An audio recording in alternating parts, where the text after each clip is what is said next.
So my last video just cut me off. I'll continue. It only allows me to do a 10-minute video. So let me move forward to 3.2, stakeholder input. As I discussed what a stakeholder was previously, we'd recommend that you get feedback and input from stakeholders, which again are made up of staff members, students, parents, administration, etc.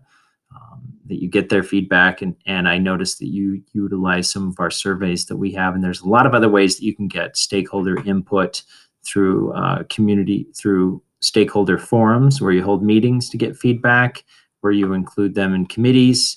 There's a lot of different ways to do that.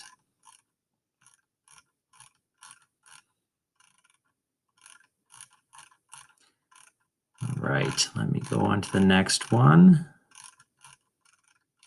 I know your handbooks are the similar handbooks, if not the same handbooks from the other Zana schools, and we've looked at those in the past, and I think there's a few changes and recommendations to make changes there. One thing about student safety is the emergency response plan. You want to make sure that you'll have everything in place for an emergency response plan, not just for fire, but for anything else. If there's any other kind of an emergency that took place, from a student getting severely injured to someone trying to break in and cause some harm to students, I could share an example with you of one that I've utilized in my schools. If need be, just let me know. I like that these are posted. You want to make sure that you have these in English, because sometimes in an international school you have students that don't know Kurdish or Arabic, depending on the school. Also, what we'd like to see is maybe a brief overview of steps to follow for each one of the major areas of concern in an emergency. What to do in a fire, what to do in in the case of a severe medical emergency, anything like that. And again, I can share with you some different examples.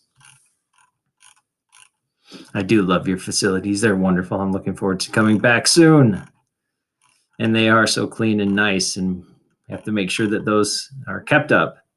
Student support services, standard for adequate funding. You marked yourself a 5 and a 1, and then so I'm assuming it's a 1 because you did this on a few different places. So you want to go through and clean that up. Has very little or no student support services to enhance the classroom instruction. So you want to talk about and see about the counseling, because I know you've talked about a counselor. I know you're in the process of improving your media center library, and you had some pictures of your health room. So make sure that you go through and you focus on this and seeing what else you can do to improve in this different area. And I think you probably rated yourself a little bit lower than you intended, but again, we can discuss that.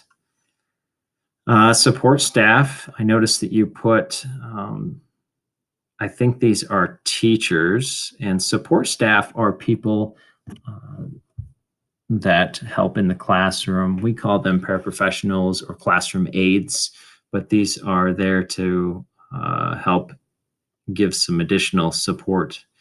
They can also be language speech therapists. They could be school psychologists. They could be counselors. So they're basically a lot of the staff members that provide support to the teachers. Technology, you'll want to include a comprehensive technology plan about what the plan is after 5 years. You're going to replace the laptops. How are you going to make sure that projectors stay updated over the course of over the years, and as your school grows and develops.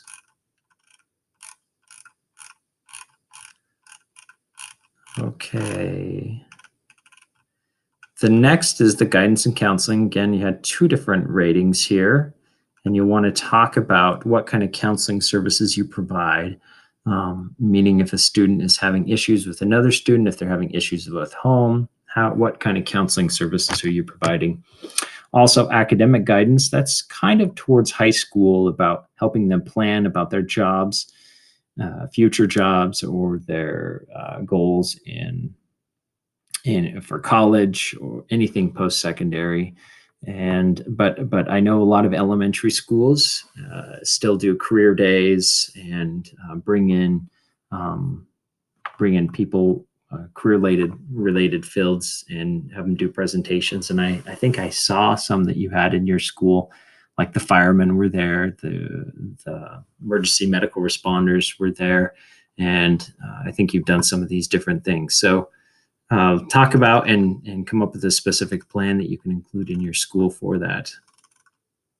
Again, if your health room a 3, make sure you're doing what you need to do to have a trained person there that can take care of illnesses, medical emergency, medical supplies, medical equipment upkeep, etc.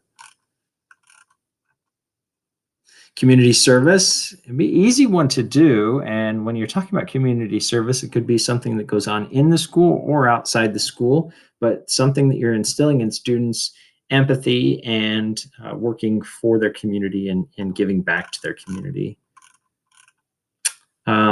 Standard 5, this standard is a typical standard for schools to struggle with. I'll send you a document. It's actually right here, the school profile and improvement plan guide. It will take you through the process of developing a profile and developing an improvement plan. And I know Mr. Boschtar can help you out with that too. And so you'll want to really focus on developing the profile. Profile contains all the information about a community, staff, students, student performance, a lot on student performance because our focus is ensuring that students are improving in their performance all the time. And after you have a profile, basically all the information that you have that you need about the school and the community, you start finding the gaps and the holes, the weak areas of the school, and you start making an improvement plan. So I will send you that document and you can start looking at it and seeing some of the examples that you can utilize in your improvement plan, how it should be structured and outlined. So overall, I'm really impressed with the work that you've done, the start that you have in getting ready for this visit that will take place in the spring. And I think if you continue down this road, you'll be very, very well prepared. And again, I'm here anytime that you need to. We can set up a video conference and talk about your progress and talk about these specific areas, and I'd be happy to help. And please say hello to everyone. I miss you guys, and good luck and keep in touch.